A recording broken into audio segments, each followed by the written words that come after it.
एक घना जंगल था जहाँ सभी जानवर खुशी खुशी रहते थे। उसी जंगल में चिंकी खरगोश और गोलू हाथी पक्के दोस्त थे। दोनों हर वक्त साथ खेलते, बातें करते और एक दूसरे का ख्याल रखते थे। हालांकि चिंकी छोटा और फुर्तीला था, जबकि गोलू बड़ा और भारी, पर दोनों की दोस्ती गहरी थी। एक दिन जंगल में एक बड़ी प्रतियोगिता की घोषणा हुई। जंगल की दौड़।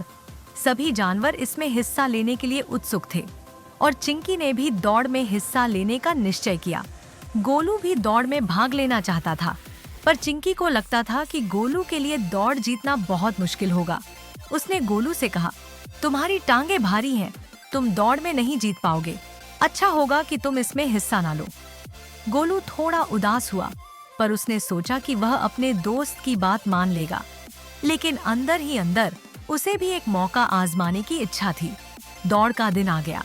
चिंकी, चीता, लोमड़ी और बहुत सारे जानवरों ने दौड़ में हिस्सा लिया।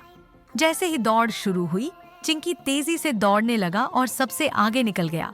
वो खुश था कि वो जीत जाएगा, लेकिन तभी रास्ते में एक गड्ढा आ गया जिसे उसने नहीं देखा और वो उसमें गिर गया। चिंकी जोर जोर से चिल्लाने लगा, बचाओ, कोई है? बाकी जानवर आगे निकल चुके थे और कोई उसकी आवाज नहीं सुन रहा था। चिंकी को लगा कि अब वो बाहर नहीं निकल पाएगा। इसी बीच गोलू वहां से गुजर रहा था। उसने चिंकी की आवाज सुनी और तुरंत उसकी मदद के लिए दौड़ा। गोलू ने अपनी सूंड बढ़ाई और चिंकी को गड्ढे से बाहर निकाल लिया। चिंकी ने राहत की सांस ली और गोलू को गले लगाते हुए कहा, मुझे माफ करना गोलू, मैंने सोचा था कि तुम दौड़ नहीं सकते, पर तुमने तो मेरी जान बचाई।